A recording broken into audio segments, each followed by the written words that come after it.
Imagine you are launching basically the ultimate startup. You're building this core team that needs to literally change the world, and the stakes just, they couldn't possibly be higher. Right, absolute high wire act. Exactly. So who do you hire? Do you go for the beloved local heroes, guys with massive grassroots support? Or do you recruit the moral pillars of society to give your new enterprise that instant credibility? Or, and hear me out, do you walk right up to the most hated, corrupt, white-collar criminal in the city and make him your key executive? I mean, that sounds like a recipe for absolute corporate suicide. You are basically inviting a massive public relations disaster on day one. Which is exactly why today's deep dive is so fascinating. Welcome to the show, everyone. Today we're operating off this single, really incredible source document we have here. It's titled Mark214.pdf. Yeah, it's a great read. It really is. Yeah. It analyzes this historical and theological moment when Jesus called a man named Levi to join his inner circle.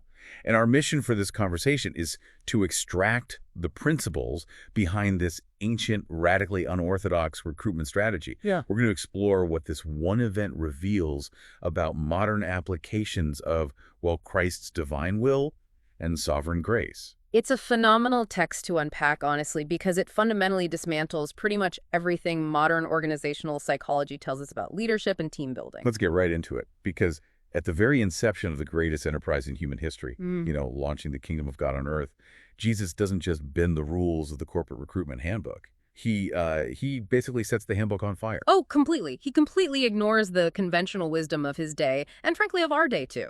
Well, let's play a little game here to really understand the landscape. If I'm launching a massive grassroots movement in first century Judea, I want strategic hires, right? I want people who align with popular sentiment. Makes sense. Right. So if the goal is to get the masses on board, my first instinct would be to hire the revolutionaries. Like the text mentions the zealots. Right. The zealots were, they were the freedom fighters of their day. They were actively and often violently opposing Roman tyranny. So they were heroes to the locals. Exactly.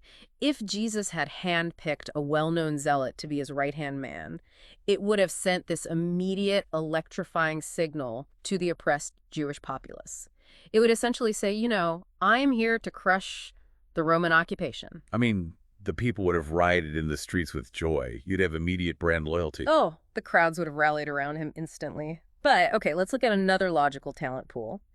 If he didn't want a violent revolution, but rather absolute institutional legitimacy, he could have gone to the religious elite. The Pharisees. Right, the Pharisees. The theological heavyweights. I mean, they are the ones with the moral high ground. If you bring a Pharisee onto your board of directors, nobody questions your credibility. No one at all. You have instant access to the synagogues, the religious establishment, the wealthy donors. They were the cultural standard for righteousness. And, there's a third logical option here, too. He could have recruited exclusively from the deeply impoverished. Right, the relatable underdog. Exactly. People who shared his own humble socioeconomic background as the son of a village carpenter. Building a core team of only the oppressed creates an incredibly compelling, sympathetic narrative. I have to push back here, though. From a pure leadership perspective, ignoring those three groups seems like a massive unforced error. It does. I mean, if you were trying to win over the Jewish people, why wouldn't you hire the people the crowd already likes or respects or even pities? Yeah. Was Jesus just trying to be a contrarian to get attention? Well, it looks reckless on the surface, but it's actually deeply intentional. He wasn't just trying to cause a stir. He was demonstrating that this new kingdom operates on an entirely different power source. Oh, interesting. Yeah, think about it. If he hires the zealots, people think the movement's power comes from military might. If he hires the Pharisees, people think it's based on human righteousness and institutional pedigree. By bypassing all the logical choices, he is preparing to make a point about sovereign grace that no one could possibly miss. Which brings us to the actual hire. Yeah. He walks right past the synagogues, right past the obvious choices, and he stops at a Roman tax booth. He chooses Levi. Yeah. And according to the source material, this triggers the scandal of the tax booth. Now, to understand why this was such a massive PR nightmare, we need to break down the mechanics of what a tax collector actually was back then. Because it wasn't just like an annoying IRS agent, was it? Oh, not even close. The Romans didn't have this massive centralized bureaucracy to collect taxes in their occupied provinces. Instead, they used a system called tax farming. Tax farming. Right. They essentially outsourced the oppression. How does tax farming actually work on the ground, like practically? So the Roman Empire would assess a region and say, okay, this area owes us 1 million denarii this year. They would then auction off the right to collect that tax to local opportunists. You would literally bid on the contract, and once you won it, you had the backing of the Roman military to extract that money from your own neighbors. But here is the catch, though. The Romans didn't care how much you collected, as long as they got their million denarii. That is the crucial mechanism right there. Yeah. Anything the tax collector extracted above the Roman quota, they just kept as pure profit. Wow. It was a system deliberately designed to incentivize extortion. So it's legalized theft, backed by the threat of Roman swords. Levi wasn't just doing administrative paperwork. He was actively shaking down his own countrymen to line his pockets and passing the rest up to a pagan occupying force. Which is why the Jewish people didn't just dislike tax collectors. They viewed them as the ultimate traitors. Levi was a clean-cut defector. I mean, he was legally barred from serving as a witness in Jewish courts because his entire profession was built on deceit. He was excluded from the synagogue. He was a religious and social outcast, entirely ostracized by decent society. So he might be sitting at the top financially, but he is at the absolute bottom of the barrel socially and morally. He was the worst kind of sinner in the eyes of his community. Okay, let's unpack this by applying a real-world lens to the internal team dynamics Jesus was creating here. Yeah. Because this is where the story goes from a PR nightmare to what I can only describe as HR's absolute worst nightmare. Oh, definitely. Jesus had already hired his first core members, right? Simon, Peter, Andrew, James, and John. The early hires. No. Hard-working blue-collar fishermen who made their living on the Sea of Galilee. Exactly. And where do tax collectors sit? They sit at the choke points. They sit at the trade routes of the ports. Levi was likely stationed right there in Capernaum, taxing the very fish those 4 men were pulling out of the water. Yep, he was directly skimming off their exhausting manual labor. I mean, just think about the sheer suffocating awkwardness of that first team meeting. You're forcing these heavily taxed blue-collar workers to sit in a circle, share their legal resources, and build a trust-based movement with the corrupt government collaborator who literally impoverished them. You are putting the oppressor and the oppressed in the same tent. It defies every modern principle of team cohesion. If you bring a known embezzler into a room full of the people he stole from, you don't get synergy, you get a riot. Right. Yet Jesus deliberately engineers this exact dynamic. Which makes the anatomy of the actual calling so mind-blowing. The Gospel of Mark records the moment with this striking, almost jarring simplicity. It just says, let me check the source right. As he walked along, he saw Levi, son of Alphaeus, sitting at the tax collector's booth. "Follow me," Jesus told him, and Levi got up and followed him. 2 words. Follow me. That is the entirety of the recruitment pitch. The source points out a really critical detail here, too. Jesus saw Levi. In a bustling crowd, where everyone else just saw a greedy traitor and spat on the ground as they walked by, Jesus' gaze was intentional. He looked straight past the societal label. He saw a future apostle. He saw a gospel writer. He didn't see the liabilities, he saw the latent potential that only his calling could activate. And the response is just as shocking as the call. Levi instantaneously got up and followed him? We really need to pause and look at the physical mechanics of this departure, because we tend to sanitize these ancient stories, you know. We really do. In a modern business context, if you get a new job offer, you ask for a week to wind down your affairs.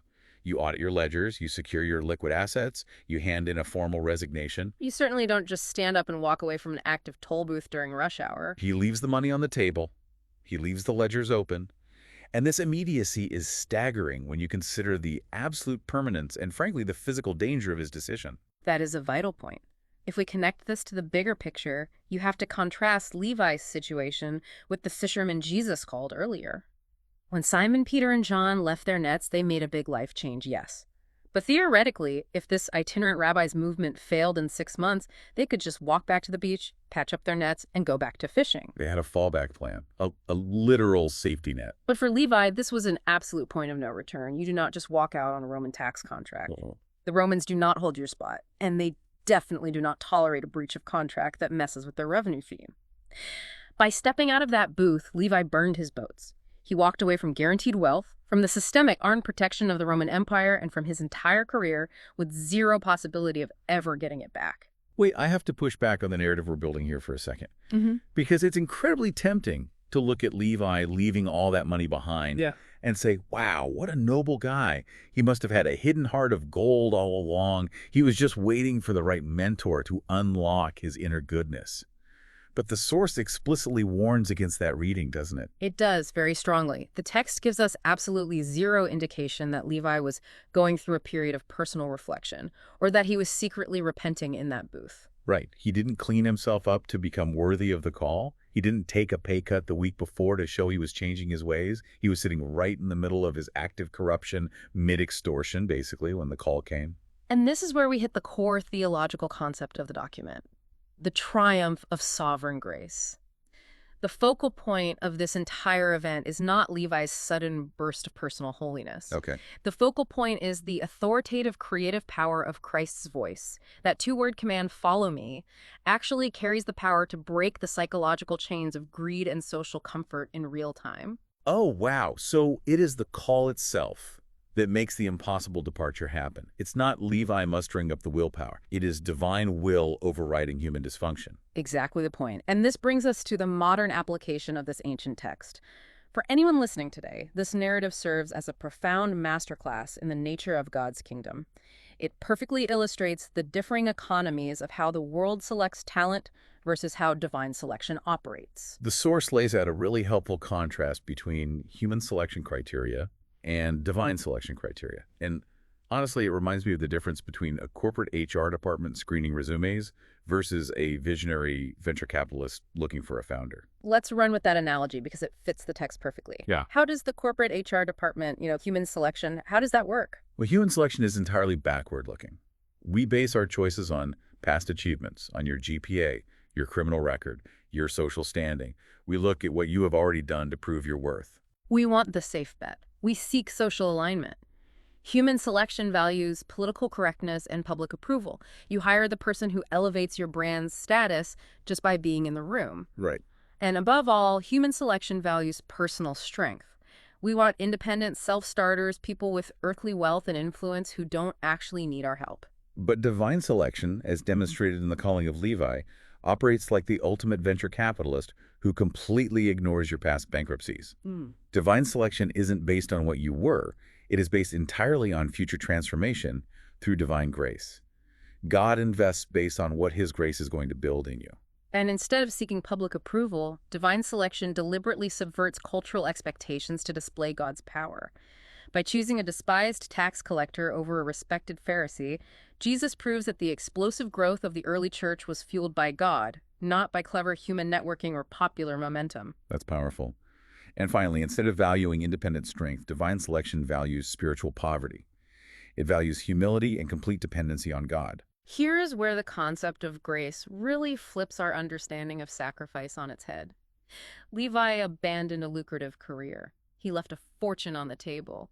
Yet the biblical narrative gives him absolutely no credit for making some kind of monumental sacrifice. Really? Yeah, he isn't praised as a hero for giving it all up. Well, I mean, why would he be?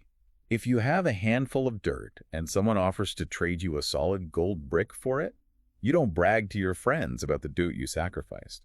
Exchanging a pile of fading earthly coins for the priceless eternal riches of the kingdom of God isn't a sacrifice. It's the trade of a lifetime. The source puts it so well. The chosen one cannot boast about what they left behind, because what they received in return is infinitely greater. Exactly. When we understand sovereign grace, it leaves absolutely zero room for human boasting. Levi didn't earn his spot, and he didn't buy his spot with a grand gesture. He simply received a gift. Which raises an incredible point about how we view qualification today. We spend our lives trying to build the perfect resume, to prove we are worthy of a seat at the table. But the central takeaway from Mark 2.12 is that Jesus does not call the qualified. He qualifies the called. Because it is an act of pure grace, our human ledgers, our list of moral assets and liabilities, they simply do not factor into his recruitment strategy. So bringing this all together, what does this mean for you, the listener? Whether you are prepping for a board meeting or just navigating the messy complexities of your own life, the calling of Levi is a radical reminder that the corporate logic of the world simply does not apply to the family of God's kingdom.